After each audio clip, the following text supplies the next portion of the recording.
Sorry, Joe, please go ahead. Someone asked, would it apply to farmland assessed properties?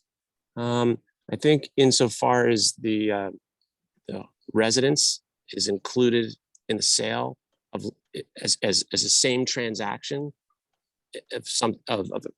same transaction as a farmland assessed land, if it's not separated, then as long as it met the criteria, I think it would. But if there were an exclusion, because for some people came up with an idea that farmland assessed properties should be excluded, then that would be something that would be discussed. I don't know of some farmland assessed properties. I don't know how many of them are in that 1.5 to 2 million and up, but I know there are some. So I don't know the answer.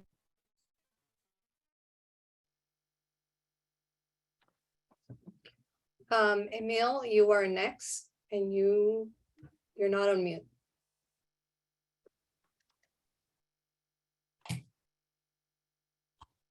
Hi, everybody. Well, just to follow up on that, farmland assessed properties are not preserved properties. They're just given a tax break because they have woodland plans or farm plans. But the houses are the house and the area around the house are not part of the woodland or farmland assessment. So I don't know that that's really an issue. I don't think it is. But anyway, my question was, Joe, if right now, for the houses that are more than $1 million, for the properties that are more than $1 million, residential properties more than $1 million, is every 500,000, or what were the numbers again? The $6.05 per $500 of sales values. Yeah. $6 for $500 of sales value. Is that what you said? Is that for every? Is that for every $500? Even yes. Every $500 out of the million. It's not like it's an incremental. No, it's marginal tax rate, just the way our income taxes work. So you'd pay if you sell your $1 million home. First, they add up the $2.90 for the first $150,000 in value. Then they add up I didn't put it all in. It's like $3. So it's marginal. It's a marginal tax rate. So if we say for the $1.5 million house, you want it to be $7.05. That's only for that extra $500,000. All the others, the first million stays the same. So to make the numbers easy, so if you sell a $2 million home, and if you're going to 805, that's $2 of extra tax for every 500. So it's $4 of extra tax for every 1,000. So it's $4,000 more in taxes. So in other words, versus the current tax rate, if we apply an $8.05 tax, which is a continued progression to a $2 million home, you just captured $4,000 of extra revenue. So that's how, using the publicly available numbers, there's 2,000 homes listed for sale right now. I think it's $4 to $8 million of additional revenue. Okay, thanks. Just a quick point of clarification on the farm assessment question. So Mim Dunn clarified herself, and I was going to say this before she shared.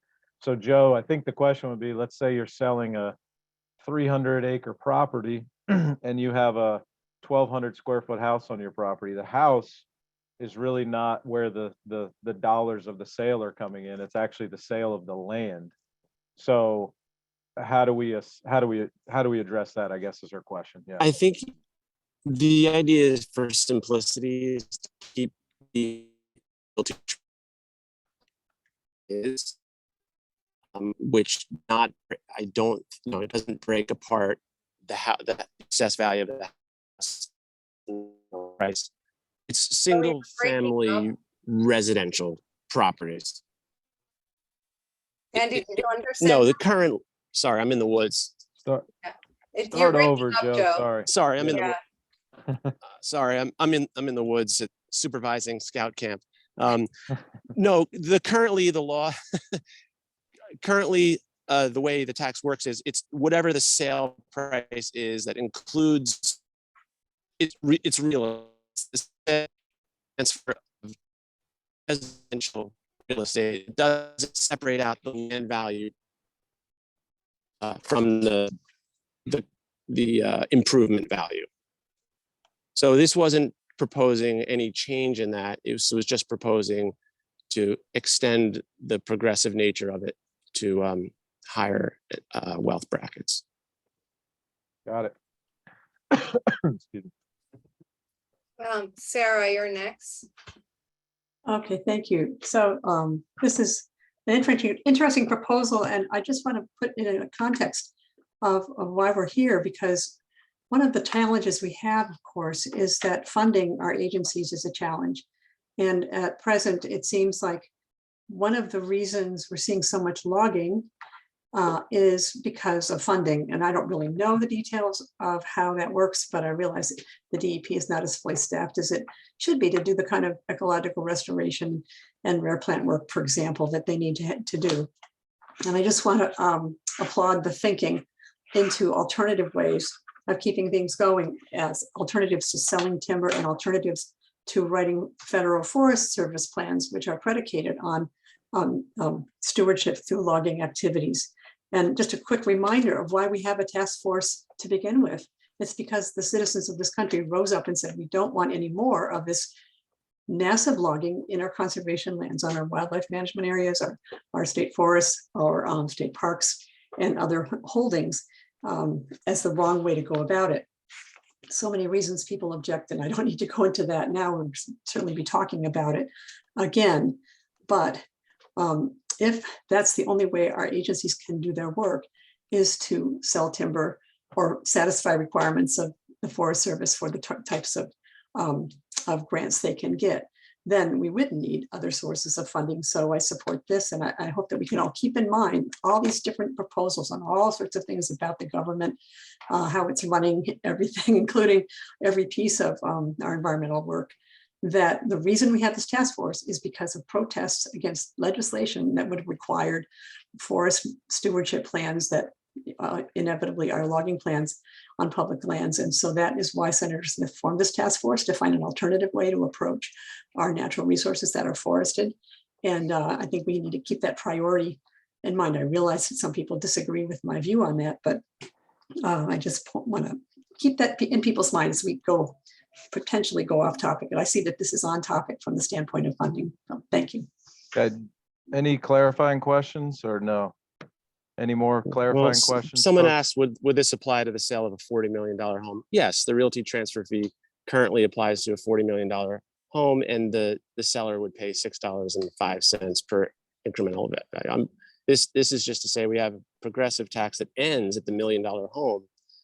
Well, it could increase and have a negligible impact on those sellers. Sean, you're next. Thank you. Joe, it's clear a lot of thought went into this, so kudos. Real quick, is there any thought to including the size of the lot or the acreage as opposed to just the sales price? So, you know, we have apartments in Weehawken that are going for $2 million versus a 45,000 acre estate, you know, in Saddle River or Moorestown. Just, you know, any thought of correlating lot size? You know, I wasn't thinking about asking the state to redo its calculations for the RTF because it's such a huge part of the state revenue. I think that might be very, very, very difficult to accomplish. But if someone has a will and if someone had already been thinking about it, there's momentum in a legislature, I guess anything is open to question. But I didn't want to go that far. I just wanted to make it really simple, you know, and to take a natural next step in the progression that the state has already set up. I don't feel it should just end at $1 million. It doesn't have to end at $1 million when there's, Rich? Yeah, I just had a question.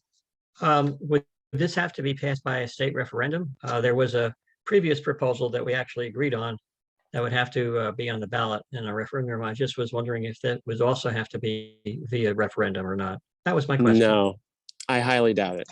Other people would know more about it. No, I don't think so. No, because when they did add a buyer's tax to over $1 million some years ago, the millionaire's tax or the mansion tax, They didn't have to go to referendum, as I recall. I could Well, I just, see Gene Fox shaking her head no, so I'll take that as a, yeah, I mean, I'll I could take just her word for it. clarify on that question a little bit. Can I It just wouldn't- say, it- you need to keep it simple. You need to do what's there, just to the progression for what a little change as possible. So you don't get any you get as little pushback as possible. Keep it simple. Yeah. The only way where place where the referendum comes into play is if you want to try to constitutionally dedicate the funds, which isn't necessary, but it's certainly helpful, right? Because if the funds aren't constitutionally dedicated, they can and often are diverted for other purposes. And that's true of any of these funding sources where they could potentially be constitutionally dedicated, but that's, it's a more difficult road to achieve that. Tom, could I add on that regard, the Clean Energy Fund was robbed. It was taken to court by, I think, the ratepayer advocate or some of the environmental groups. And the state Supreme Court said that the legislature has the right to take the funds because they're the ones who budgeted it. They're the ones, so they have the right to do that. So any funding increase for and I got in trouble. I have a whistleblower case because of that, so I know it quite well. So yes, anything that we want dedicated where they're not going to take it away. Now you can get legislators to pledge they won't, but it can go, they can do whatever they want, and they have. Thank you, Jean. Ken? Yeah, real quick, I think Gene already answered this question, though. Any consideration to applying this to golf courses? Golf courses have, mowed down millions and millions of trees. And people who buy and sell golf courses are wealthy. And they use a lot of water, and we should try to make some money off of that. Is that possible? We should talk after and see if there's a really good proposal in there somewhere. I don't know. I mean, I'm just, I'd love, if a certain person sold this golf course in Bedminster, I'd love to see this apply. All right, well, whatever. How about, no, never mind. Emil, is this a legacy hand or do you have another question? I thought the thing that we mentioned before about farm assessed properties is pretty interesting, because I think that's a valid point that we might want to think about. A large farm, in Salem County with a little house. If the farm is preserved, it doesn't sell for nearly as much as it might sell for, if it's being sold to build a bunch of warehouses, because it's not preserved. So a preserved farm, this is different than farm assessed, right? Farm assessed is just, the buyer pays rollback taxes on farm assessed farms because they're going to get developed. But if somebody sells a preserved farm to another farmer, that farmer pays a lot less than a developer would pay if they were going to build warehouses, because the land is already preserved. And you might, for farmlands or woodlands that are already preserved with conservation easements, you might want to have a wrinkle in this. That's all. Only because I know you, on one hand, you want to keep it simple and keep it exactly the way it is. But on the other hand, if there's a property that's preserved and it has a lot of acres, you don't want to sort of punish somebody for having preserved their land. So anyway, it's just a thought.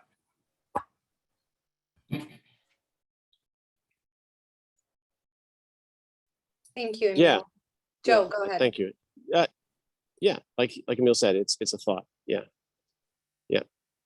I agree. I mean, the more benefits we can give to people who preserve their lands, the more benefits we can give to farmers, the better. I think there's a lot of ways to do that. I don't know that I've really given it nearly enough thought. And I don't think that it would affect, I think it would be a great minority, a very small minority of the 5,000 residential properties sold each year in New Jersey, or last year in New Jersey. A very small minority would be preserved farmland, but we know that there are some. So it's a consideration, it's a thought. Yeah. So Andy, I don't see any other questions. So maybe we ask, if Yeah. anybody is opposed to this proposal as it is, or if we want to add an amendment to this proposal. Thoughts, Andy? Yeah, so I think, again, I think we talked about this earlier, but if I wasn't mistaken, this is just strictly the idea of funding from Mhm. this source. We're not talking about the specifics of where the funding goes directly. So we're Right. really talking about just the idea of getting funds through this proposal from Joe. So Matt, why don't you go ahead? You have any comments or against it, so to speak? No, but more meta, I'm not really sure what the difference is between clarification and anything else. okay. But anyway, I think there's a balance between keeping it simple and then also what else could it do that wouldn't be overly bureaucratic. So I come back to the environmental nexus here, because that's what mostly sells it. And what Joe said is because these homes have used, wood, precious wood. Personally, I'm fine with that tax, but I'm sure someone's going to say you're punishing someone for a past sin. Because when they built that house, we didn't have the consciousness back then. So be prepared for some blowback, on that. And similarly, I think if you can do it again relatively simply, and going forward, probably doesn't help you that much now, but maybe there's a way to also exempt someone who doesn't use wood. So we can move away from that. Oh, they use better than that, they use salvaged wood. Major exemption for that. What a message that would send, because it bothers me when I pass a property and that's being knocked down and nobody's using that stuff. And it's why? What a waste. We can't keep doing that going forward. So just some food for thought. If it could be done relatively simply, throw in an exception, even if hardly anybody ever uses it, to kind of send a message. Spiritually, I'm right there with Matt. I've spent the last year and a half lumber dumpster diving with my daughters for the Eagle Scout projects and the new boardwalks and bridges over streams. It's there for free. And it's going to last for decades more. Sorry, that was a side note. I think Matt, you raised a good point.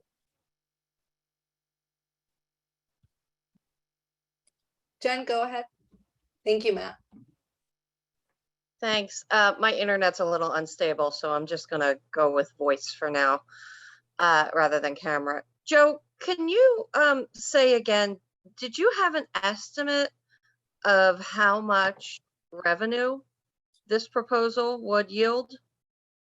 Yes, 4 to 8 million, between 4 and 8 million. So we're not talking about a giant fundraise. At the same time, we know that there are some really highly effective programs that the state has that are not funded to that level.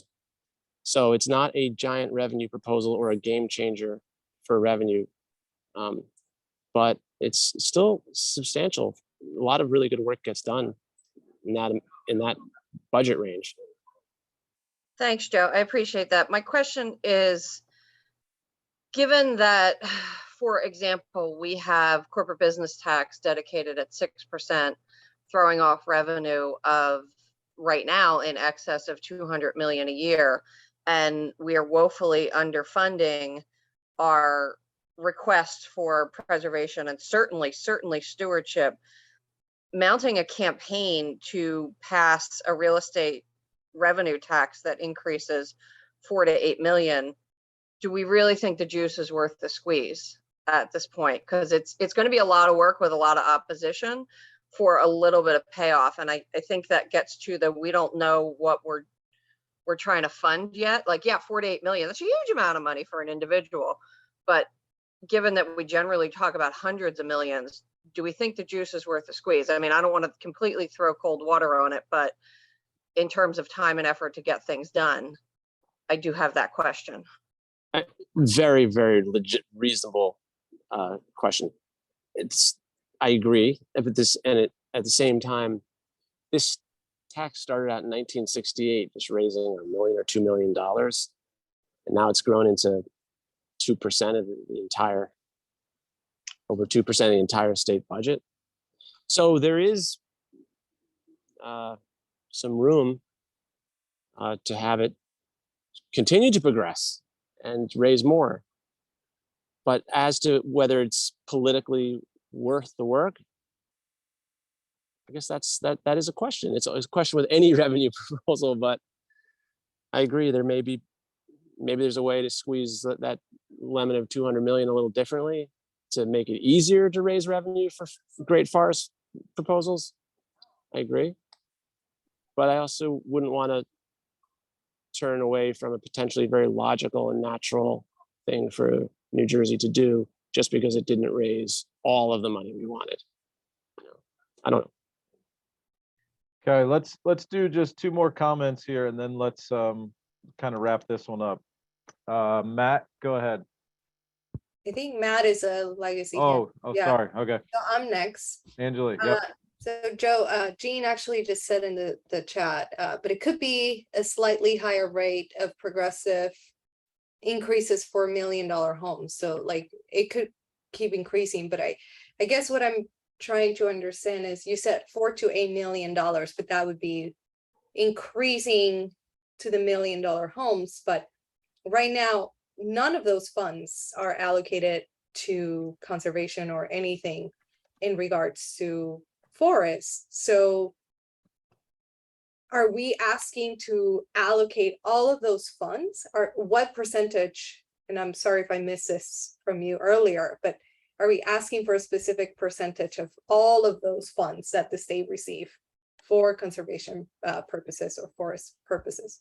I mean, I think that's a really good idea. That's what we did with the corporate business tax to help fund, green acres. We asked for a small percentage of the CBT. Maybe it's easier and stronger to go in to say, we want a very small percentage of the RTF, the realty transfer fee.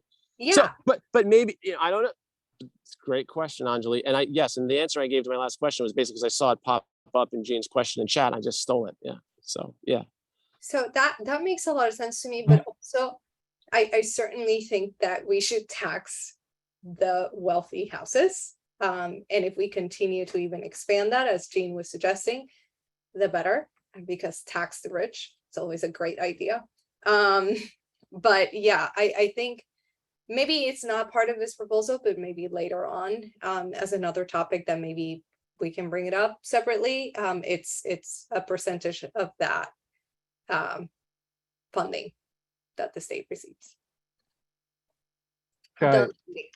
Yep. No, that's great. I think we should kind of see where we're at as far as consensus. It does seem like there's maybe some work still to be done, like just to kind of flesh it out, maybe some more, I don't know, but it would be good to kind of hear what we have. Can people kind of live with this idea as being a source of funding for, conservation, preservation measures, what we're doing? Or I guess we should say, are there exceptions here, people that couldn't live with this idea? Wow, look at that.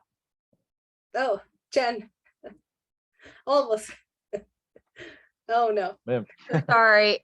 Yeah, it Okay. depends on how much money we're looking to raise. I mean, if we come up with proposals that we're looking to raise another, 200, 300, 400 million a year, and we got to put a lot of capital into getting something passed that generates 10 million a year at most, I don't think it's worth it. So I think we have to come up with the total number and then see how we build that campaign, because this will take a media campaign. I mean, yeah, tax the rich, but the rich fight back and they're well-funded. So, I'm fine with taxing the rich, but we're going to have to fight that. And it's going to take a lot of political capital to get there. Got it. Thank you. Go ahead. That's true. That's what Jen says, 100% true. It has to be a calculation of where people want to put political capital. Maybe getting a constitutionally dedicated 2 percentage points of the current realty transfer fee gets us more money for less political. I don't know, but that's a very legit question. Yeah, absolutely, Joe. I mean, we can work the math on that. I mean, I would just clarify that what we're deciding here is what to put into a set of consensus recommendations that come out of the task force, not necessarily what we're gonna, mount a campaign to get done. I mean, there's gonna be all kinds of stuff that comes out of this task force, I think, right? And some of those things are gonna be easy and some of those things are gonna be harder. And all that stuff is to be sorted out later, but I would not include something at this stage of the game because it may be difficult to accomplish. That would be my personal suggestion to all of us. Yeah, and we can go back to it. We can reach consensus with this, but then we can add another level of detail with like a continuation of this proposal coming from Joe or even somebody else. We're still accepting proposals. We have another deadline, so we can continue progressing the conversation. Yep, Mim Dunn, go ahead and unmute yourself. I guess I just would like to have some sort of carve out for farmland, whether it's preserved or simply just farmland assessed. Maybe some sort of cap or some sort of threshold where the house and the farmland are separated in the analysis of the taxation. I don't know how to do that, but that would be my preference. Mhm. Okay, I think we can move on from this one. I feel like we have a pretty darn good majority consensus, but with definitely still some, work to do, some ideas, some clarification from some of the comments that were made. But I think we can call this, a consensus on a way to generate funding. Yep. Good? No. This is Emil. Let me just say something. I think Mim is onto something. Because suppose the farm is not preserved. And so there's a farmhouse and a bunch of acres and it gets sold. But if it gets subdivided and somebody builds a bunch of houses, eventually whoever builds all the houses has to pay this tax too, right? So you still get the bite at the apple, right? If a farm gets turned into a housing development and a bunch of houses get built, the builder of the houses, when he sells the house to the person who's going to live in the house, the new house, don't they pay this tax? Yes. Yeah, every time it sells. Okay, For so like, even when it's new. yes. So then that might make sense to somehow have an exception for farmland and separate out the house. Again, you're trying to keep it simple, but as long as when new houses get built, somebody pays this fee, it seems like it's reasonable to have some kind of an exception for farmland. Or think you could- woodland. The same thing goes for woodland that gets subdivided and houses get built. I think co-chairs, it's been brought up enough times that should be noted as a preference by a number of people. Yeah. Sounds good. Okay. Andy, go Thanks, ahead. Joe. Thank you, Joe, for taking time to prepare that. Thank and you. present that. Thank you for the time and all the discussion. Good job, Joe. All right, Anjali, you got it. What's next? Yes, can you hear me? Yes, so next is Mary Ellen Shaw and Ken Dulski with proposal to formulate a joint legislative / regulatory / NGO group to investigate sources of funding for ecological restoration, including those described below. And the below will be explained by Mary Ellen and Ken. So please go ahead.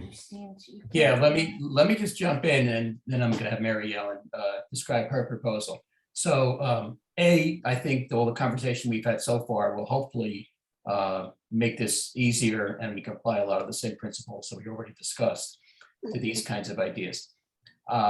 You'll see that for better or worse, helpful or not, when I created this proposal, I said to myself, look, I can come up with some ideas. In fact, I'm not even coming up with new ideas. I mean, most of these are already in existence. And it would take more knowledge and experience than I have, or a lot of other of us on the call to have, to figure out, how to make this work. And so part of my proposal was, well, let's get some experts from the legislature, regulatory side, whatever, NGO to figure this all out in terms of which of these proposals work and how to make it work. So that was just the way I phrased it. You know, you can take it or leave it. If you want to say, take that out of the proposal, fine with me. I don't really care. I assume we're going to have to handle all of the funding proposals in some similar way. So just wanted to talk about that. So second, there's 4 proposals here. And I think the most interesting one is the one that Mary Ellen Shaw came up with. And so I would like to let her go first and talk about her proposal. And then we could get back and talk about some of these other things, which is basically taking money from sources that already exist and, you know, increasing the percentage that would go towards forestry. So Mary Ellen, why don't you go ahead and describe your proposal? Am I unmuted? Can you hear me? Yes. Okay, very good. I must have been looking at my car insurance policy when I thought of this. But basically, there are many reasons for the need to manage the deer population in New Jersey. Not all of them are related to forest health. In fact, one of the major reasons is the great amount of damage and even death caused by deer-involved vehicular accidents. Therefore, it'd be practical, even advisable, to develop a funding solution in light of the situation. I proposed that, well, my initial proposal, a fee of $1 for every annual automobile insurance policy for each and every driver on the policy. And this could be added as a line item to the total insurance policy invoice billing. As there are over 6.2 million drivers in the state, this could be a substantial resource for multiple courses of actions that will need to be taken to limit the deer population. I further propose the surcharge be carried for a minimum of 7 years. That's flexible, of course, depending upon the success of whatever we propose. However, sufficient deer control to significantly reduce the populations and therefore accidents could possibly take longer, depending upon the methods used and other factors. I wanted to make it clear that even though this would be as a line item on the insurance policy, insurance companies will not be able to dictate or influence deer management policy for the use of those monies. When I had originally thought of this, I wanted to connect this fundraising with certain deer management proposals that I was in favor of. But since we wanted to make this strictly a funding proposal, I just want to say one thing and then I'll let it go at that.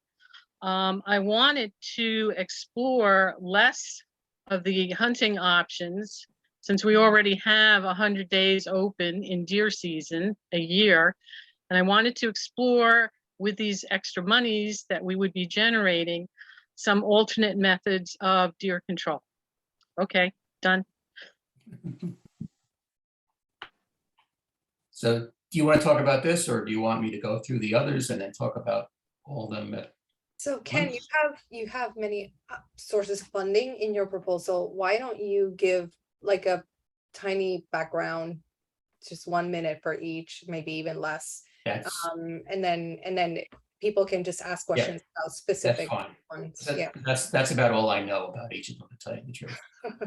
So the first is something, it's reallocating the Green Acres tax money. And we came across this effort on the part of Mercer County, where they said, look, we don't need as much money as we used to need because there's not as much forest to acquire, but we do need more money for management and maintenance. And so they put an ordinance they passed an ordinance and they put it on their ballot in 2021. It passed by 76% of the vote. I have the details in some document I sent you. It increased the amount of money that would go towards maintenance. It wasn't a lot instead of acquiring land. So it seems like a very reasonable thing to do. The second is utilizing money from Reggie, and I think that's already, I know other people have suggested the same thing. Reggie money, there's $15 million that's available to enhance natural carbon sinks, which is exactly what we want to do. And so there's a lot of other uses of Reggie money for that purpose. There's, seagrass beds and salt marshes and you name it, they've got it. And we would basically want to argue that forests are going to sequester more carbon per acre than any of these other, any of these other kinds of areas.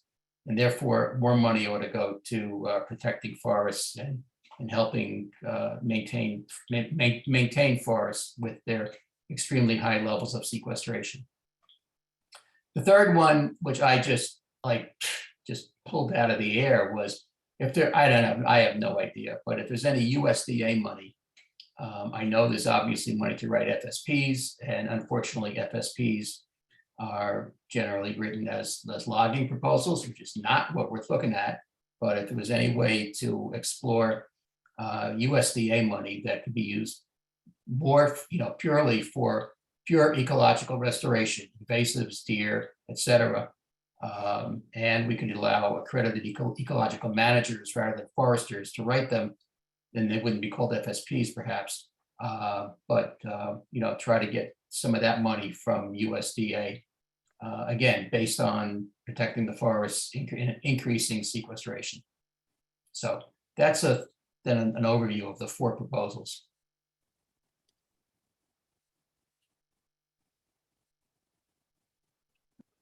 Thank you, Ken. I think, Jean, you have a question, please go ahead. Actually, it's not a question, it's a comment. Reggie, I was one of the negotiators of Reggie, and I was the one who insisted when New Jersey would pull out of Reggie to have that money go to the states for how they want to use it. So yeah, this could be used for New Jersey, but they have so many, I'm involved in that still, talking somewhat to DEP and BP on that, and EDA. They have so many needs, and currently this administration is focusing really the small amount of money on low minority income communities, of which there are huge needs. For instance, energy efficiency with the older homes in all our older communities that low income people live in. And I'm working with some people on that. And they're doing a pilot. They'll be doing a pilot soon on that. I urge you not even to think about the Reggie money. There's not enough there for the purposes that were intended, which is really helping people. I think it's much better getting some of these other sources. I think the ability transfer thing is a brilliant idea. And people who buy a $5 million house, what's another couple $1,000 bucks, right? I don't know what USDA now, what that money is used for by the state. We certainly need to know that if we decide to take it away from those uses.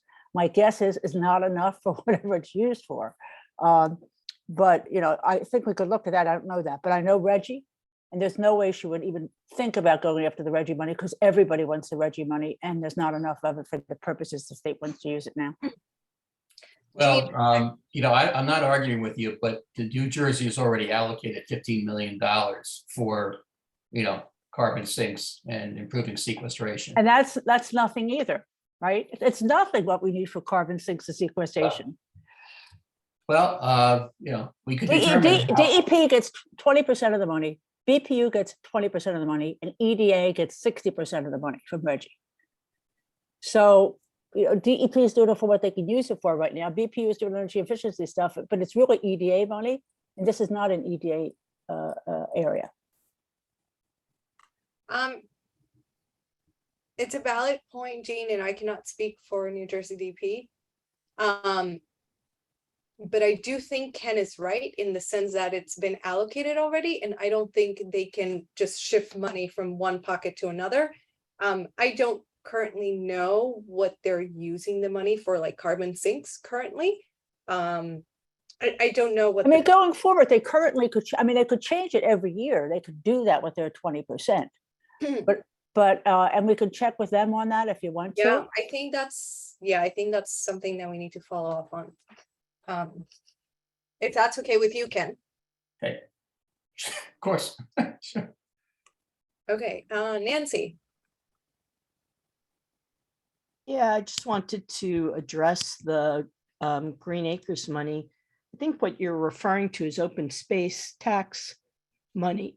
And those are not state Green Acres monies. Those are local taxpayer monies. And the state, it's going to be hard to ask the state legislature to mandate what local governments use that money for. That's up to the local government and their residents.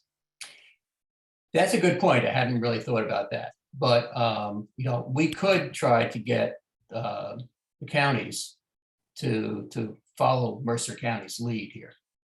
And, talk about how to enhance the climate change protection from their forests, or other arguments that we might make to, get the counties to do that. But it would have to, I guess you're right, it would have to be on a county by county basis. I think you'd have to really encourage, I think encouraging is a good idea. Encouraging. I don't know whether we could mandate them. Yeah. Well, maybe if we had a governor that was more encouraging. Did we have a Mim Dunn, did you have a question? Sorry, you still have a hand up. Is that another question, or I've never said legacy hands, but I've now said legacy hand. So Yes. appropriate. Okay, I'm gonna come up with a different name for it. It's just the term that everybody uses, Andy. All right, okay, I'm coming up with my own. Mim, do you have another question? No, it's a legacy hand and I don't know how to get rid of it because I'm on my. Oh, there you go. Hey, you got it. You did it. Good work. Jean, you're the same. I think that's a legacy hand. Gene, Same you got with- one. Yep. And Tom, I believe you're next. Okay, thank you. I actually do have a couple clarifying questions. Mary Ellen, you made a comment towards the end there about what you sort of had in mind for the use of the funds. So I think it's important to get clear on whether that's part of your proposal or not, because sort of like the other funding proposals, are we saying generally this would be a funding source that would go to deer control measures, and we're leaving the conversation about what those measures are to happen, because we are going to have, there's numerous proposals related to deer management, and we're going to have that conversation. Yes. So is that, or are you attaching that sort of clause to your proposal? Because I think it matters as far as what, people are voting on. Well, that's almost splitting hairs. I think the proposal can stand on its own, but I just wanted to make it clear that this was not going to be, oh, we're going to expand hunting to 365 days a year and the hunters will be in people's backyards. We're not supporting hunting per se, we're not cutting it out either. But I wanted extra money to explore extra proposals, because any type of humane proposal for deer population control is going to cost a lot of money. That's however you guys feel comfortable splitting it. That was my rationale for coming up with this, but the proposal can stand on its own. Okay. Thank Thank you, you. Mary Ellen. And then Sorry, Tom. my other clarifying question, or so maybe it's sort of like it's more of a process question, is whether Ken and Mary Ellen would want all of these sort of dealt with as a package, like it's sort of all the above or nothing, or whether can we just sort of tick through these individually, because we may get a yay on this and not consensus on that and that sort of thing. So I'll just say I put them together as one because they were all funding, and it was easier than submitting 4 separate proposals. So we can do it any way you want. Tom, I think it makes sense to separate them. Agreed. I agree. Yep. Agreed. If Sure. Ken and Mary Ellen are okay with that, I think that would be better. Yep. Yes. Okay. Sandra, you are next. Let me make sure you can unmute yourself. Sorry, go ahead. That could be, yeah, that could be. Yes, Great. thank you. I'm very glad that you brought up the idea of separating these proposals. You know, I look at this and I see the Green Acres tax money. As a resident of Mercer County, I was sorry that that measure passed. The best way of sequestering carbon is keeping forest lands forested. And Green Acres money is a primary driver in acquiring and saving additional forest lands. And anything that cuts into that reduces our ability as a state to preserve forests as forests. So splitting these out is certainly something I would endorse. Thank you. Thank you, Sandra. Yeah, if I could just comment, and you know, I think we just or I had seen articles on this, and it sounded like they weren't planning to acquire much more land, and they were going to use the money for maintenance. So you're saying there was still a lot of land that you think potentially should have been acquired, and that therefore they should not have done this, and that money, maybe the maintenance money, was not going to be as well spent? Or what was your understanding of what was going to happen with this?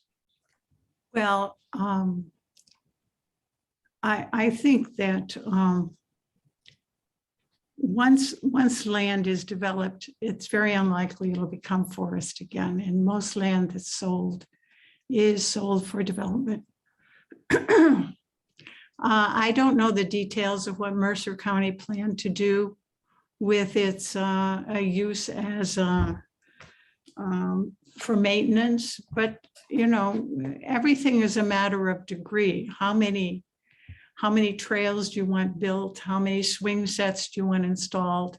Is that more important than saving forested land? And I would say no.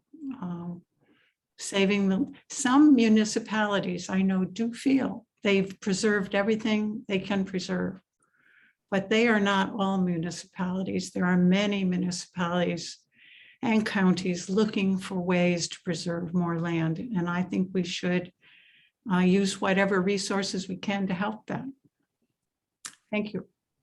So it sounds like, and then I'm sure we don't have the resources to do this, but an understanding of what the potential is for acquiring new land to preserve, you know, versus spending it on other things. And maybe some people here have some of that information, but I certainly have no idea. But I would agree with you.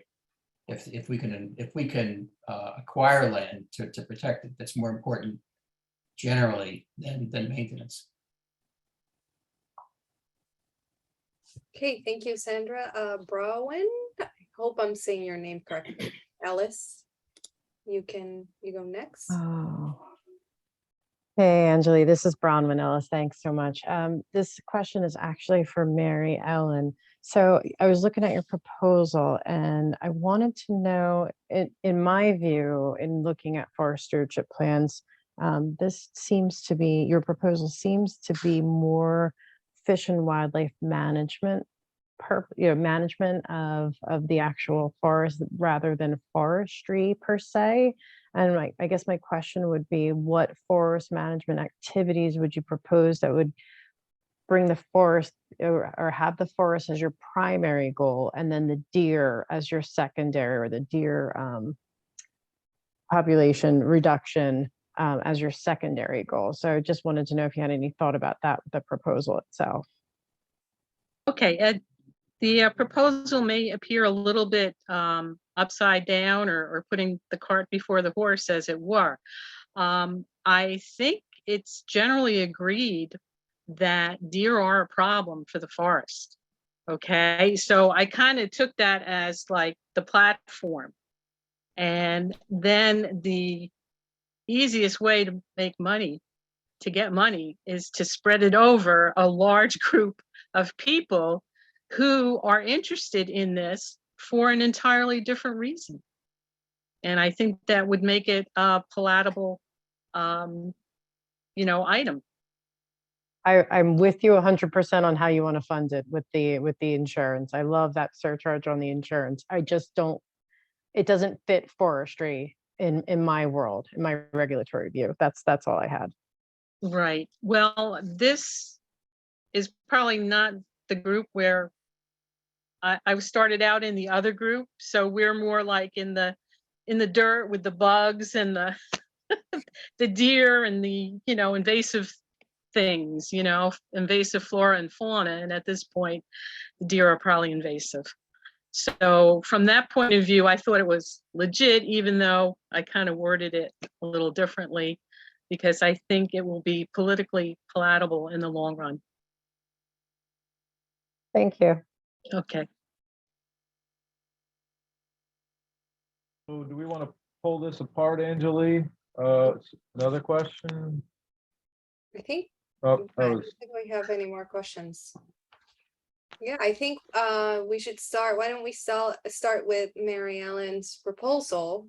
Does anybody object to it? Cannot live with it? Matt, is that a question or are you? Question. Go ahead, Matt. Two hopefully quick but very different ones. When I worked for a land trust, you know, there was a lot of problems with maintenance. Most of those lands were supported in part by Green Acres. So any chance that this money could be channeled out also to land trusts who have worked with Green Acres to purchase that land? You know, some of them were almost embarrassing. Second, very different. Maybe this is another meta issue, and I see a related comment in a here that somebody put in. Have we given up on the possibility of new forested land in New Jersey? Looking at it creatively, looking at some of the other changes that we're going to see in the state in the decades ahead, possible, the word that we never used to be able to use, retreat, strategic retreat now. Can we imagine a scenario where we can actually build new forests? Maybe that's an issue for another day, but it came up indirectly here. And thirdly, I guess, I would think at least some Green Acres lands could be better forested than they are now. I'll stop.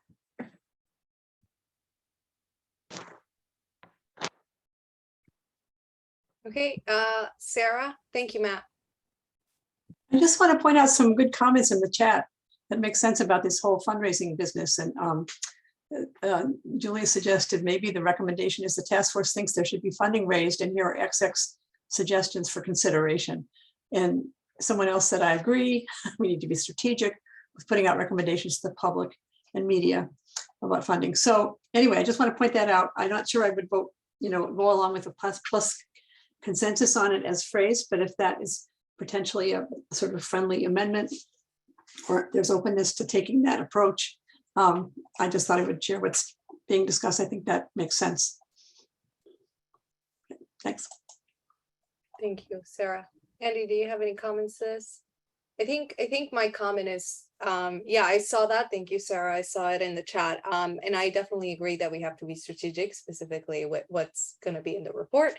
But I think just because this is what's written in the proposal, and I think in order to move into that sort of amendment, it would require more of a conversation as to where are the funding, where are the funds going to be allocated. So I think that requires like an ongoing conversation that maybe we can get back to, that can also be included in the report as an altogether comprehensive result that we are suggesting. So the conversation doesn't stop here, is what I'm trying to say, and then we can just, you know, incorporate these suggestions, but later on. Okay, so do we, Andy, what do you think we do? We ask the question again. Let's start with Mary Ellen's. You're muted, Andy, if you're speaking.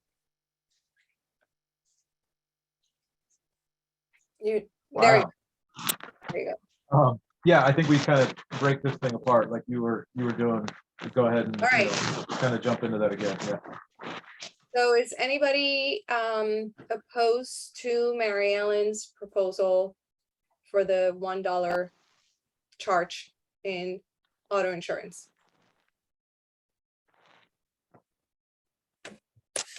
Okay, I guess we're good to go with that. Thank you, Mary Ellen. We have, Anjali, we have one Oh, I see it in the chat. position note in the chat from, Oh, okay. does Jean want to say any more about her opposition or just note her opposition? We will note her opposition, but if you want to say anything more, you can. Jean, are you here? Me. Okay. She wants to make another comment in the chat, she can. Yeah. Yeah. Why don't you go on to the next, Angela? Yeah. Yeah, so next would be the Green Acres proposal by Ken. Does anybody oppose to this? Jean Fox, Sandra, Larry, Ben, okay, Nancy. So I'm wondering if this opposition is because the idea needs to be further developed or just overall opposition. Why don't we get a couple comments real quick, Angela, Yeah. see where people land on this. So start with Larry. Yeah. Larry Baum. You can yep. Larry, you can go ahead.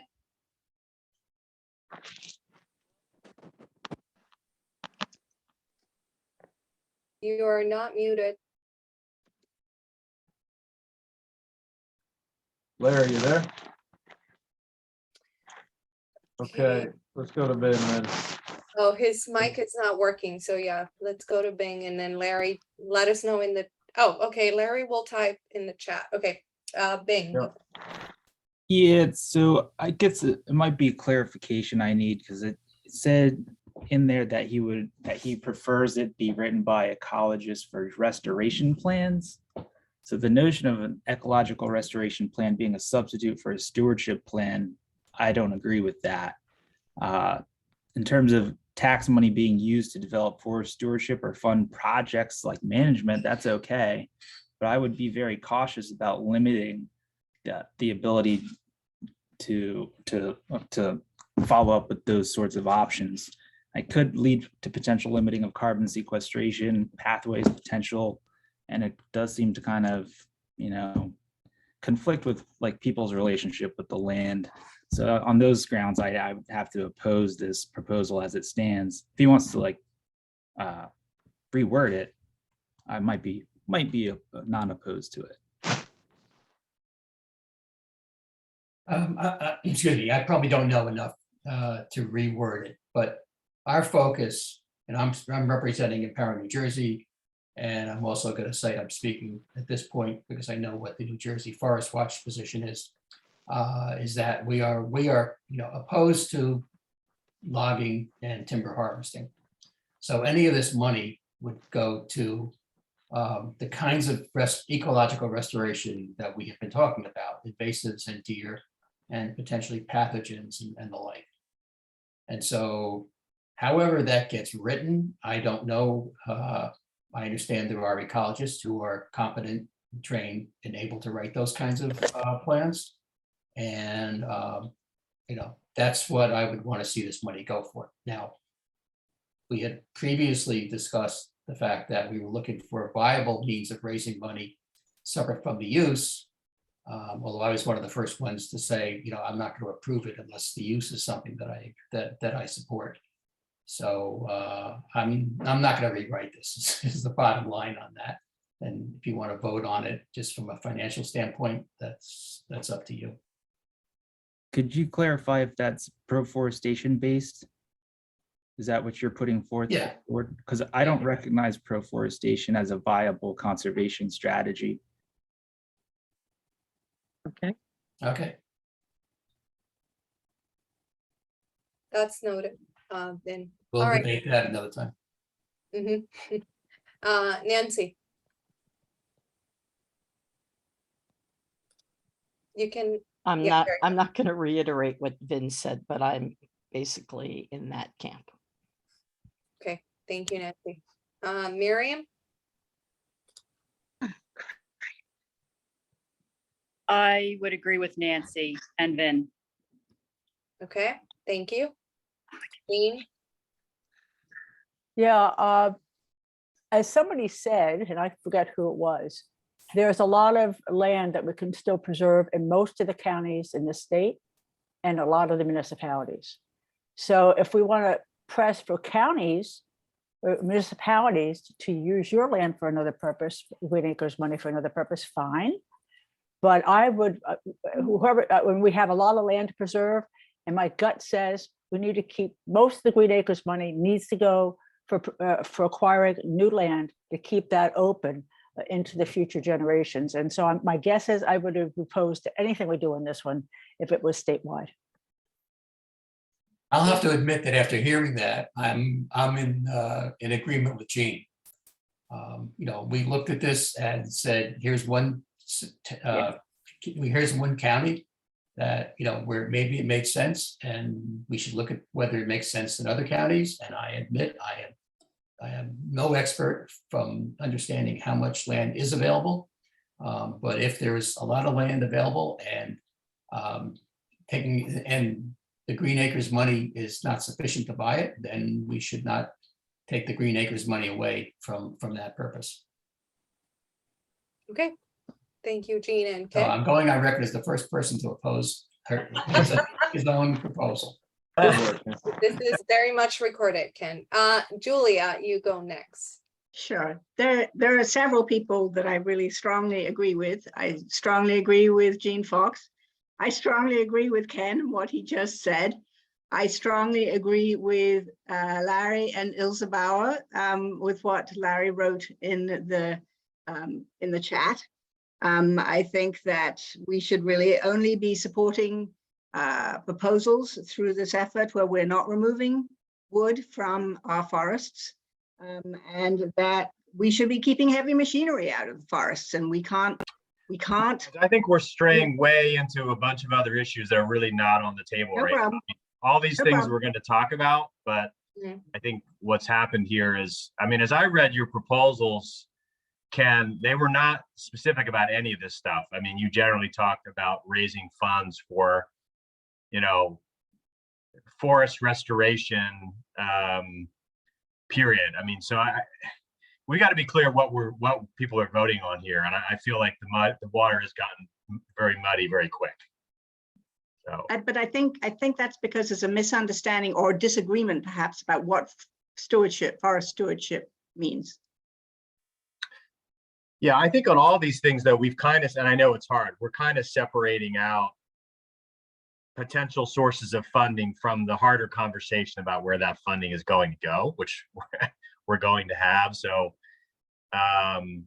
but people need to be clear about what their proposal is. If the proposal is sort of a general funding source, not specifying how the funds can or can't be used, that's one thing. If the proposal is a funding source to do something very specific or not do something very specific, then we need to be clear on that so people know what it is we're voting on. And right now, it's gotten murky. And you know, all these funding proposals generally, even like the deer control one also was general deer control, not getting into the specifics of what would or would not be included for deer control. So I think for now we should keep it at that level, knowing that all these conversations we're gonna have still. Thanks, Tom. Yeah.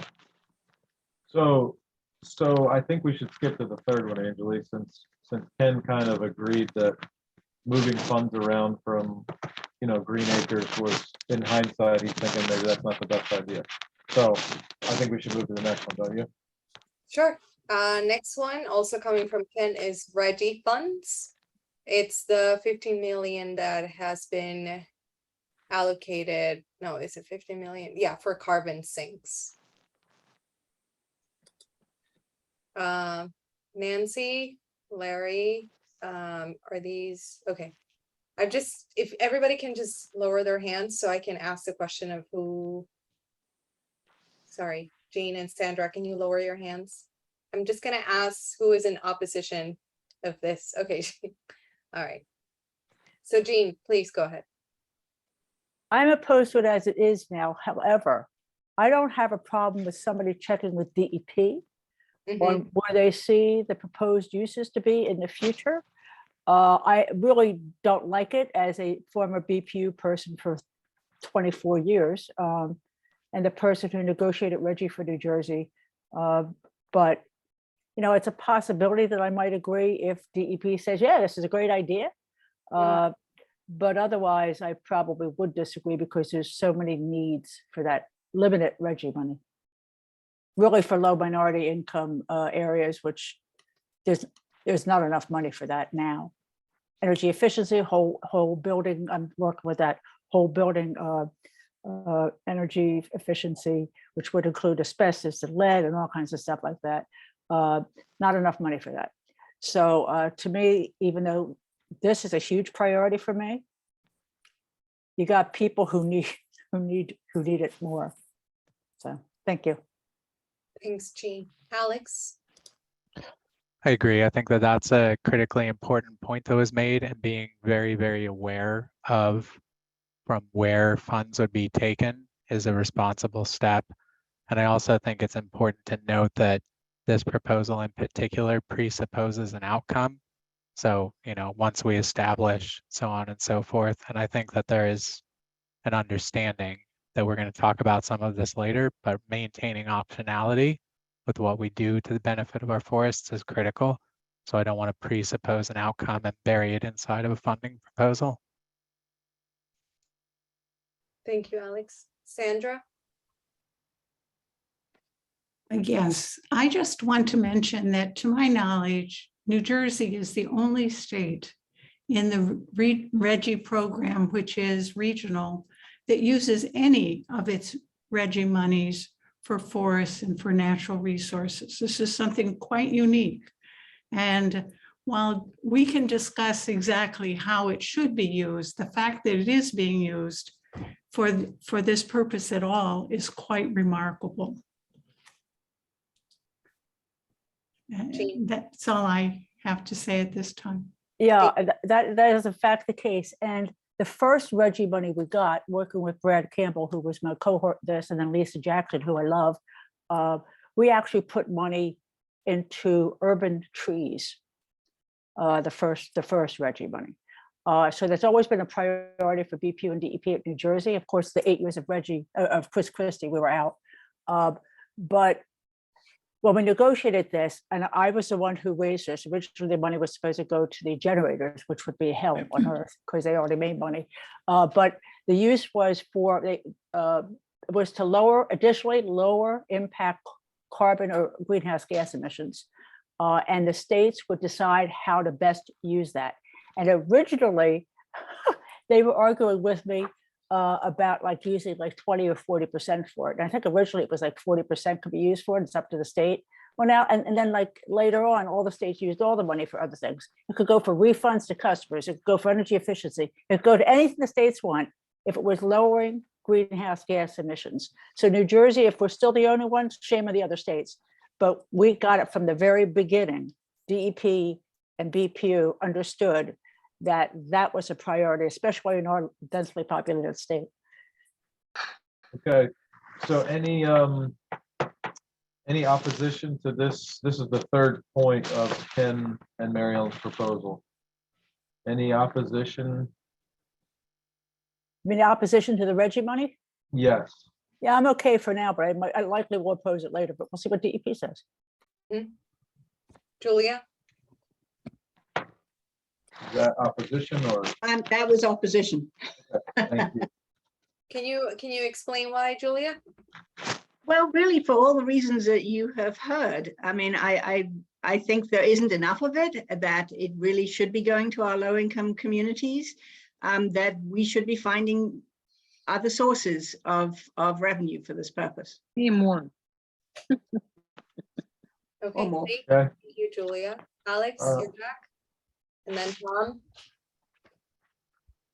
Yeah, I thought I made my comments about objection. So I realize now I have to put up my hand a second time. So that's what I'm doing. Got it. Thank you, Alex. Tom? I guess I'm a little confused because, I mean, DEP is already doing this to some degree. So are we saying that's fine, but don't do more? Are we saying don't do that again in the future? I mean, I'm a little confused. Because, you know, again, this current grant round of 15 million forest carbon sequestrations are eligible, including investments in urban areas. Are we okay? I mean, does anybody object to the fact that DEP is doing that now? Are we just, are the people that, I guess I'm asking the people who are opposed, is the concern to say, well, that's fine, but we don't necessarily want to suggest that they need to kind of go beyond what they're already doing. That you just said it fine, Tom. That's not more. Not more. Not more. Jean worked very hard to get some money in there for particularly urban forestry, but but not more. And I think they're limited anyway, as Jean noted. I mean, DEP's share is kind of set, and they only have a certain amount that, you know, of all of the Reggie auctions that proceeds they can allocate anyway. So maybe just to clarify, are we fine like supporting the status quo? I'm for the status quo because I trust on this issue, which is the carbon sink type of issue. They've done pretty well on it. So I would prefer that. But if a lot of other people think we should go to DEP and ask them about it, I'm fine with that too. I actually would prefer killing this one, but being the mother of the state. I'm just wondering if it's something we don't really need to say anything about because it's already happening, and there doesn't seem to be a strong sense of agreement that more than what's happening should, you know, is appropriate. So and maybe it's kind of a moot issue. I think it still would be interesting to know and understand how that $50 million is being allocated right now for carbon sinks. And we share it, regardless if we move forward with the proposal. I think it would be useful information for all of us to understand. Yeah, let me say, I have no vested interest in, you know, in this at all. It's $15 million they've already decided to use for carbon sinks. Forests are the most cost-effective carbon sink that we have. And so I understand there's money needed for everything. Building electrification is really important. We're deep shit on that. But, you know, I looked at this and I said, you know, do we want to push to get more of this money used to protect forests versus seagrass? So I'll leave it at that. Matt, then Mark, and then we'll stop there because we have another proposal to go over. Matt? Yeah, I get the funding limitation and that makes sense. But I think, again, going back to the big picture, and this bothered me even from the early days of the Global Warming Response Act. I'm not quite sure how we're going to achieve those goals. The goals, I think, are probably going to have to get moved back, maybe by a lot. And I tell my students this, and other professors disagree. We don't know how to achieve the goals, including the goals that I think will be changed. We need to be open to new things, including new forests. Now, I don't know why, and I think it's not an either or. Yes, we need to take much better care of our existing forests, but if there's a possibility of new forests, I don't want to send the message that what we're doing, DEP is finally doing is sufficient. I think they need to do more of it. If it doesn't come from this funding pot, fine. But I think we're going to, maybe for the future, we're going to have to wrestle with new funding pots. Thank you, Matt. Mark? You're muted, Mark. You can unmute yourself. Sorry about that. I just wanted to add that I think it is important that we inquire the DEP how they intend to use these RGGI monies. I don't think we should be bargaining against ourselves. Our mission in this task force is to try to make sure we're doing our utmost with regard to the forest issues. We can put on blinders. We don't have to consider what other agencies' obligations are. We're trying to create a set of recommendations that the legislature will then weigh and act on. It's for them to decide whether or not the money is better devoted to urban uses than what we're asking for, but we should at least put our recommendations on the table so they see them and consider them. So I support this. Thanks. Thank you, Mark. Emil, you're the last one. Go ahead. Well, I just wanted to point out Mark Lobauer's comment in the chat earlier about afforestation, which is desperately needed, but it's not going to provide us with short-term, carbon, because it just takes too long. What we've learned from the various webinars and all is that, if we plant a forest today, we're not really seeing much of a benefit from the carbon storage in that forest for many decades. So, and don't get me wrong, we have thousands of acres of public land, state land, wildlife management areas, state parks, and county parks especially, that are being farmed with Roundup Ready corn and all sorts of, neonicotinoid coated seeds on our public land. And they could be turned into forests, and rather than these poison fields, but they're not going to get us carbon very quickly. So, we have, we're supposed to be making recommendations for public land, for our public forests, but also for our public lands that could be forests, instead of these, horrible killing fields that literally thousands of acres of state land that you and I own are being used for these ridiculous purposes. And so we just can't lose sight of that.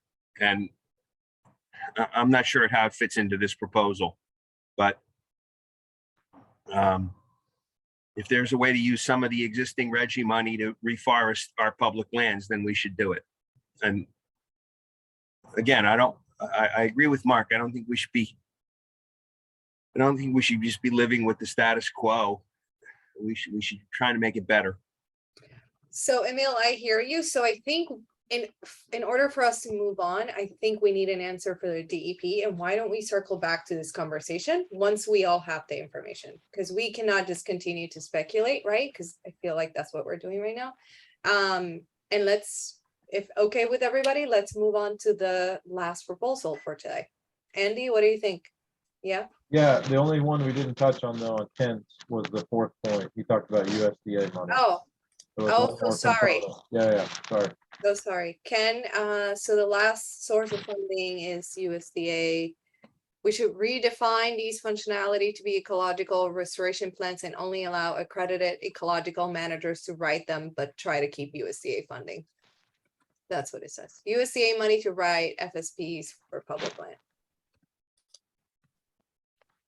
So anybody in opposition to this? I have a quick clarifying question. Does the USDA often give money to the state to do projects? Is there USDA? I'm familiar with private land because I work in the private sector, but is there a pattern of the USDA giving money to the state to do planning? Ken, you're muted. Sorry, I'm assuming, I believe that the FSPs that have been used like a Sparta Mountain were USDA funded.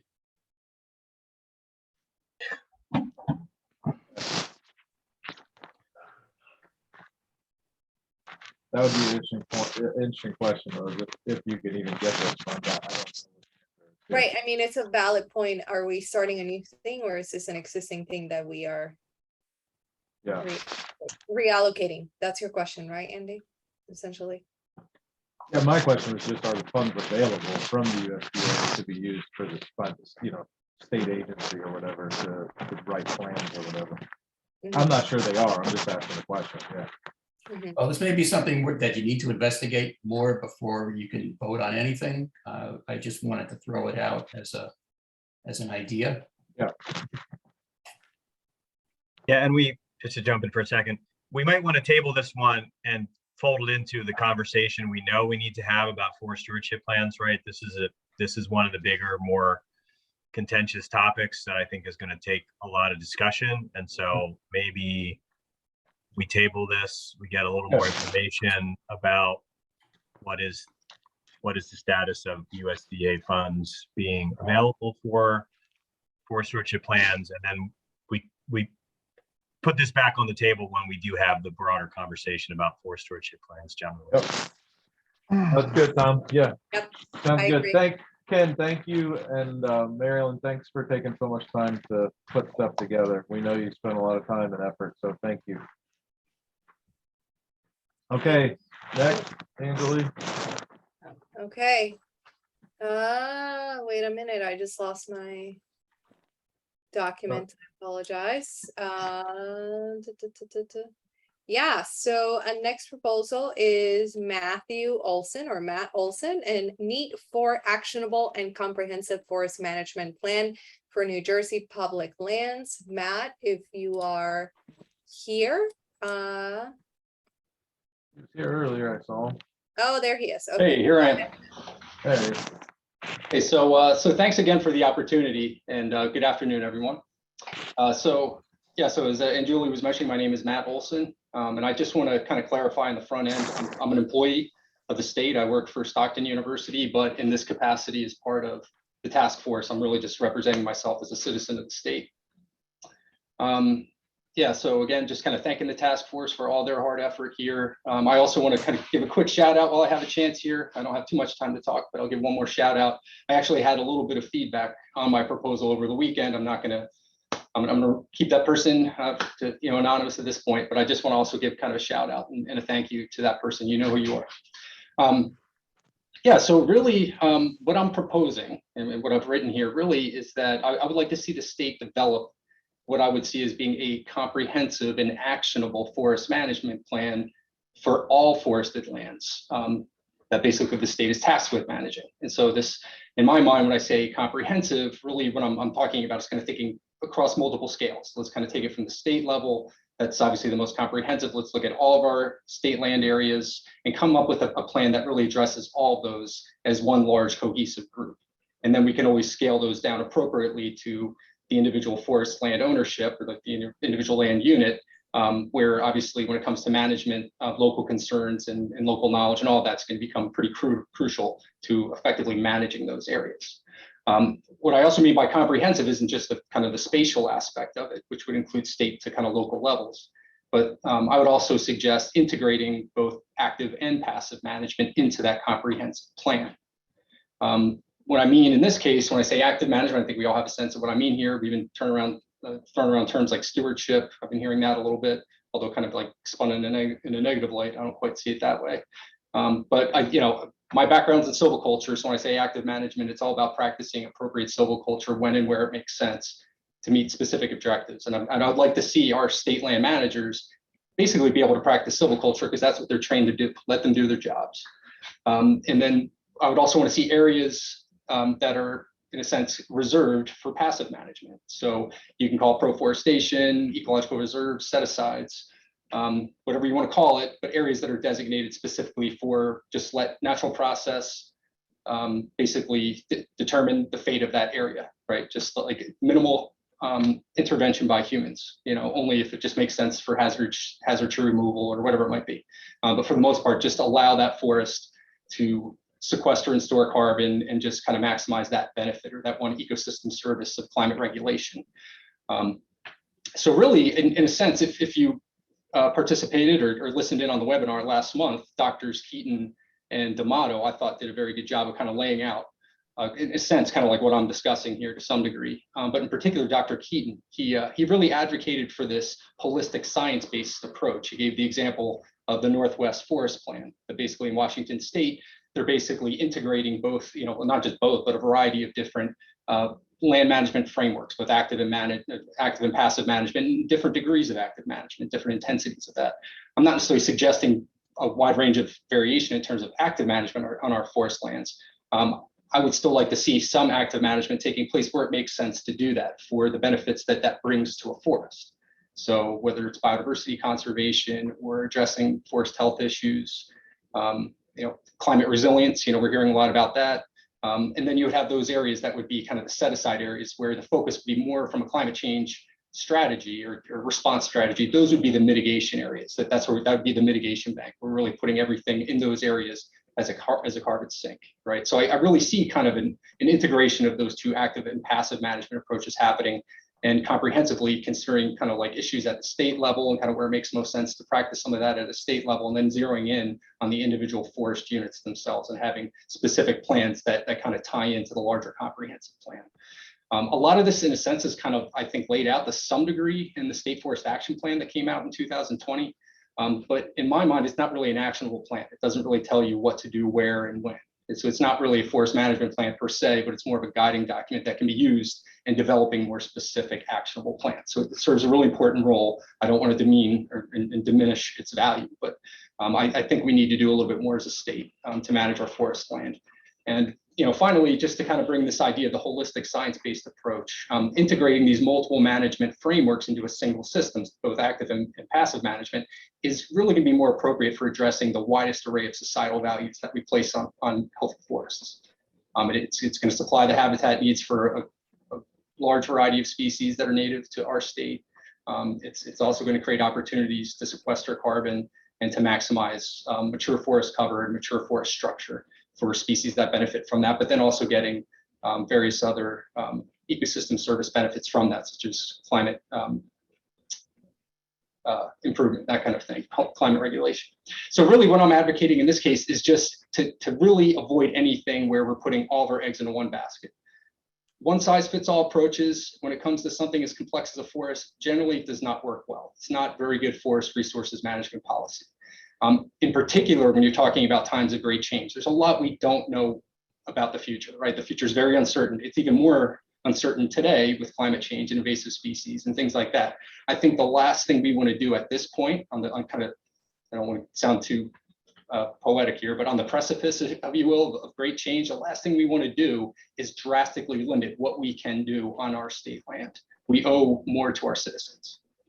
And then I guess in a kind of a funding thing, I was hearing, before Joe was presenting his home sales tax proposal, and we've been hearing other funding mechanisms, I could see where funds from various mechanisms that we've discussed could be used to help support what I think of as being responsible science-based forest stewardship activities, kind of within areas that are zoned as, say, ecological silviculture zones, that kind of thing. And in fact, the kind of the forest zonation concept that I'm kind of introducing a little bit here, I believe somebody's going to get into more detail in tomorrow's Forest Health Group meeting. So I'm not going to really delve too much into that. So that's essentially what I'm proposing. It's just a comprehensive actionable plan that integrates both passive and active management on our state lands. Thank you so much, Matt. Matt Polsky, I believe, is this a new hand? Do you have a clarifying question for Matt Olson? No. Okay, so Tom. Yeah, thanks for your proposal, Matt. I wondered if you could just clarify a little bit, say a little bit more about, I think in your proposal, you use the term ecological forestry, right? Specifically with regard to the type of active management that you envision. Is that a, my understanding is that's a very specific term. And if you could just say a little bit more for folks, kind of what that is and what you're suggesting there. Yeah, sure. And again, this is something that like Tony D'Amato in his webinar, he discussed as well. In fact, he basically wrote the textbook on ecological silviculture, so it was a good job bringing him in. Yeah, when we talk about ecological forest management, ecological silviculture, really what we're talking about is integrating information on the development of natural forests and basically trying to emulate aspects of that for our management, taking that into consideration. So when we think about management timelines, for example, we're going to think of it not in terms necessarily of trying to supply wood products markets. We're going to think more about kind of how would that forest naturally develop over time structurally. And maybe we'd intervene at times where we can capture some of the mortality that's going to happen naturally. And some of that could perhaps flow to wood products markets or not at all. But we can help just kind of facilitate some of these natural processes, but doing so in a way that's not outside of the natural range of variation of natural forests. So kind of working with the natural forest, if you will, kind of another way of thinking about it. Okay, thank you. Okay, Nancy Roberts Lawler. There you go. Matt, what I wanted to know is, would you think that this would apply to municipal, county, and federal lands as well, or just state lands? Yeah, I was just envisioning state lands, and I was thinking like broadly state lands. So I was thinking state forests, state parks, wildlife management areas, maybe even integrating some of the natural, or was it the some of the reserve land that we have. So it's the natural land trust properties and things like that. So that's mainly what I had in mind. Okay, Nancy, that was it? That was your question, right? Okay, I got it. All right, Ken, you can go next. Yeah. I'll try to put this in the way of a question. I realize that we were only given 7,500 characters here to write our proposals, which has its issues. But there's a lot of high level sounding phrases here that really need to be defined in terms of what exactly they mean and what exactly is going to happen when these things are executed. So my question is, how could you rewrite this to be much more explicit about what you plan to do, or what these things will what actions will take place? And my second point, which is I'll put in more of a question, is I heard the buzz phrases that we know mean logging, like stewardship and active management and silviculture, whatever. And I also heard the phrase maximize carbon. And those two, as far as we are concerned, are diametrically opposed. So in particular, I would really like to hear what the detailed strategies are for maximizing carbon, and prove that whatever the treatments and management processes are, that's what's going to happen. Okay, so to the first question, or the first point in terms of clarifying, I could certainly wordsmith. If you're able to up the character limit, I certainly could explain things, I think, a little bit more detail and kind of get away from the jargon and stuff like that. I'm sorry, I'm a professor, so I kind of go into professor mode sometimes. I'm writing these things, so I kind of glossed over and didn't really think about the audience in that way. So I apologize if folks had just some confusion about the terminology and stuff. But I can work on that. I can clarify that for sure. I guess to the second point, I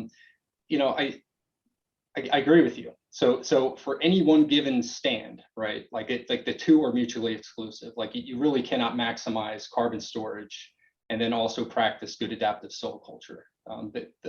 Various folks have looked at this, right? So that's where I would say the two are really mutually exclusive. But it's once you scale out a little bit more, when you start including multiple stands on a larger property, you could have areas that you designate to maximize carbon storage. And those would be your set asides. And then you have some other areas within that same land area where you would practice adaptive silviculture, or you would practice habitat management or something like that, where you are deliberately removing trees to be able to create the structure that benefits wildlife, that creates different habitats for native biodiversity, and then can also enhance resilience and adaptive capacity of our forests. So I kind of see, I see your point, but I think I think the issue is really a matter of scale. And the other thing too is I don't necessarily agree with the idea of like putting everything into the climate mitigation, climate regulation ecosystem service that forests provide, which is I think a lot of what the pro-forestation concept is, right? Like allow the forest to reach its ecological potential. It's going to store the most carbon this way on site, right? That clearly does have climate benefits, but I think it also misses the boat in other ways. Like this is one thing that Dr. D'Amato, I think, did really well in addressing, talking about trade-offs associated with these decisions. And I would just like to see a balance between those that really helps to address a wider array of societal values that we have and certain services that we expect from our forests. So yeah, so again, those are nice phrases that need much deeper explanations as to what those mean, what will happen, and what will benefit me. And I noted in your answer that we have a difference of definition when we say maximize carbon. You're talking about setting areas aside that will maximize carbon in those areas. When I talk about it, I'm talking about maximizing it for the entire state. As Matt Polsky mentioned, the state has set itself a task of increasing sequestration by 33% by 2050. I don't see how in any way, shape, or form that that's going to happen. And we sure as hell aren't going to do it by cutting down trees.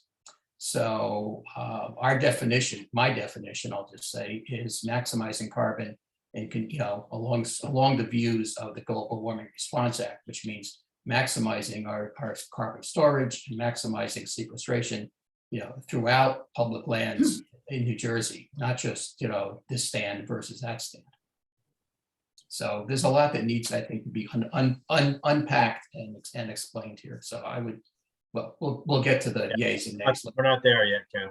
Yeah, okay. Clarifying I'm just giving you a Emil, hint in case you needed it. Yeah, Emil, you got a question? Appreciate it, for us? Ken. Emil, Yeah. question? Yeah, I'm just curious if you have a gut feeling of, because in the webinar, folks talked about, they talked about what percent of forests were set aside for pro-forestation, I believe, maybe it was in Vermont, and compared that to New Jersey, and the speaker said something like 20% of New Jersey was in state parks, and so he was counting that as being set aside, which was erroneous because there's no distinction between state parks, state forests, and wildlife management areas. None of them are set aside, only natural areas, which are almost nothing. And so, right now we have almost nothing legally or regulatorily set aside in New Jersey. Everything is, a plan can be written to harvest trees almost anywhere on any state land. And so I'm just curious what you have in mind in terms of, how it might shake out. You see like 50-50, 70-30, for 70 for pro-forestation and 30 for active management, on the whole landscape. You see big differences between the Pine Barrens and between the rest of New Jersey. I'm just curious, we talk about a statewide comprehensive plan, but do you have a vision for what it might already look like? And also, given the fact that we have never done a complete survey of our flora and fauna, our database is woefully incomplete. We know nothing about most of our rare species. And so, there's a lot of work that goes into this. I'm just curious if, what your vision is. Because I think it's a valid idea. I'm just curious how you think it might shake out. It's a great question. And unfortunately, I won't have a satisfying answer for you. As I think back to kind of like some general ecological forestry principles, it's this idea of land use allocation and kind of zoning the forest according to these different categories in which they are kind of guide the management. So you will have set asides that are ecological reserves. You'll have areas where you practice intensive silviculture in some cases, in some instances, and then you have areas that are in reserve. And the idea in that case, when you have what's called a triad, that it's the areas in ecological reserve are equal to the area that's in intensive silviculture, because in a sense, it kind of, you're making up for lost production in your highly managed areas. You're compensating for the loss from areas where you're not going to remove any trees, that you're not going to, there's going to be no flow of wood going to wood products facilities or anything like that from there. In our case, I would view more of a biad approach where we have ecological reserves. Those going to be the areas where pro-forestation, if you will, is going to kind of, that's going to be the main objective there, versus then you have the ecological silviculture being practiced elsewhere. So really a biad model. Ecological silviculture often is going to retain mature forest structure. That's just the nature of it. So it's sometimes we call it continuous cover forestry because we're always maintaining mature forest cover, or just some elements of the mature forest from prior to the deliberate disturbance to after the disturbance. Those structures carry through. So it's not like I'm talking about these areas that are going to be in ecological silviculture are going to be clear cut, site prepped and planted and stuff like that. There's always going to be some maintenance of mature forest structure. So they're always going to be storing carbon in that regard. In live trees, there's always going to be those biological legacies retained and that kind of thing. So I could almost see there being more of the land area, like not a 50-50, but maybe more of a, say, 40-60 passive management, active management. Because the fact is, like in areas where you're actively managing, you're always maintaining mature forest cover. It's going to be just kind of baked into it. And then you're extending, in a sense, you want to use the term rotation. I know perhaps folks don't like that term applied to a forest, but we're intentionally extending rotations to keep kind of the timing of operations, everything consistent with natural disturbances in that forest. We're not going to work within the typical command and control intensive high yield silviculture timeline. It's going to be way different than that. So I could see it being a little bit more skewed more toward ecological silviculture as opposed to the passive management. But I think that's something that the state needs to work on personally. That would be, as you said, taking good stock of what we have a good map that shows us where our forests, not just where they exist, but say different age classes of forests, and kind of start from there on our state lands, and then start determining, okay, well, maybe for this forest, maybe this makes more sense for this area versus other areas. Here in the Pine Barrens, a more open forest structure is probably more appropriate. So I would recommend reducing stand densities. Fire can do it, but fire alone isn't going to get you where you want to go in the short term. Typically, it's not going to do that. We have little control over that. So usually some degree of deliberate tree removals in conjunction with fire is going to be most appropriate for creating open woodland conditions or closed woodland conditions. But that's going to be very different than what you see in North Jersey, right? Because those are just inherently different forests than what we have down here. So I think really you let the state foresters do their job in their areas and just try to integrate these two concepts the best that they can, but as part of a larger comprehensive state level strategy. Thanks. Okay, good. Thanks, Matt. Matt. Andy, Real go ahead, quick, please. guys, let's just say, are we good for 10 more minutes? I think we need to be respectful of everybody's time here. So Yeah. can we hang on for 10 minutes and then bug out after that? Matt, are you good for 10 more minutes?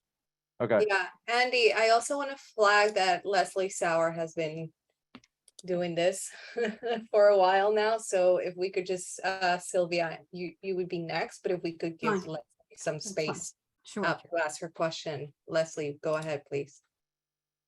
Yeah, I would just like to say that I think in large measure, the state has already made this grand decision by preserving about 20% of state land as forest. There's another 20% that is subject to ecological silviculture, I would hope. But given the level of crisis that we have right now in terms of climate, I think we have to recognize that this is our biggest chance, given what hasn't happened in other agencies. And there is at least half of our forested land where all the ecological silviculture in the world can happen. This is the land we have control over. This is the only land that we have control over. And I think we have to recognize we have less than a decade to be smart. Thank you. Thank you, Leslie. Sylvia, you're next. I'm just going to mirror some of the comments that Leslie mentioned as well. And with New Jersey being the most densely populated state in the country, we were talking about the 1 million acres of public lands. And I feel, as many of you on this task force, that we're tasked with protecting these forests so that New Jersey residents can have forests to enjoy. And when I hear these terms of ecological forestry and comprehensive forest management strategy, all of these words are buzzwords for a lot. And I'll just move for a second to remind everybody, this is a site that was considered supposedly ecological forestry. That's Sparta Mountain. And I encourage all of you to really, we have to think long-term. We can't think short-term here. And what's happening on Sparta Mountain, we just saw a tour last, I guess almost 2 weeks ago. The Young Forest Initiative is not happening in areas that were cut 10 years ago. And so we're destroying maturing carbon sink forests that are healthy in the hope of doing some type of project, whether we say it's for a young forest, early successional species, or we say it's for reducing fuel load. There's a lot of concerns here. And the big one that I'd like to encourage this task force is that if we do look at areas for young forests, we need to stop looking at our contiguous healthy forests We need to go to post-ag lands and brownfields. And I don't hear anybody ever talking about that, but yet that is where we need to go. Leave our intact public forests. We only have 1 million. While I appreciate Dr. Keaton's presentation, he's in Vermont. Vermont is a logging state. Yep. We are not in New Jersey. And you got to rein this in because we're supposed to be doing clarifying questions here. We simply just don't have enough time for every member of the task force to share their views on every proposal just to keep this manageable. So, well, sure. I guess one of the questions I had was, in I think Ken mentioned it as well, is that, and perhaps it is a function of the 2,500 characters. I have a lot of concerns with this proposal and the definitions of ecological forestry and the comprehensive forest management strategy. Those all need to be explained. So thank you. Thank you. Jean, do you have a question? I move that we table this till the next time. But with all honesty, I think we don't know what he says. So is we need to take stock of what we have, or maybe we need to take stock of what we have first before we start messing with it. But the climate crisis is now.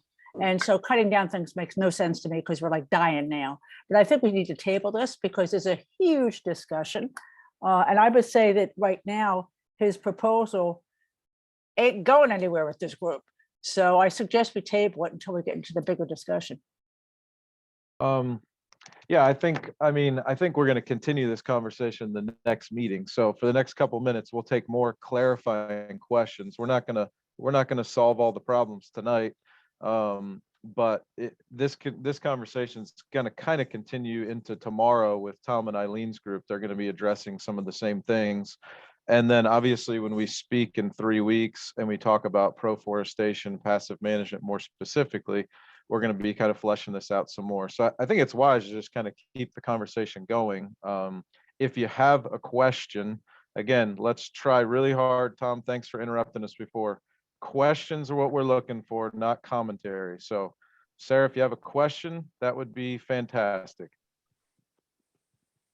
I guess one of my major questions is to what extent this concept is applicable to northern New Jersey's natural areas. I believe you said you work mostly in the Pine Barren, South Jersey, and I'm a Minnesota forester and ecologist, so every place is different. But having the uneven age management that you advocate in your proposal for North Jersey, I wonder if you think maybe that's not quite so appropriate, and I'd like you to speak to that because we do have these Young Forest Initiative works going on in our wildlife refuge management areas. And these areas are very large silvicultural management projects that are not coming back to forest because of the deer and invasive species. And so they're not developing, replacing the carbon stores, which we've already talked about. I won't bring that up. But there really is really in our densely populated state with deer and invasive species, this kind of uneven age management leads to real wastelands and at the same time sacrifices the big trees, which are not just good for carbon, but of course for habitat.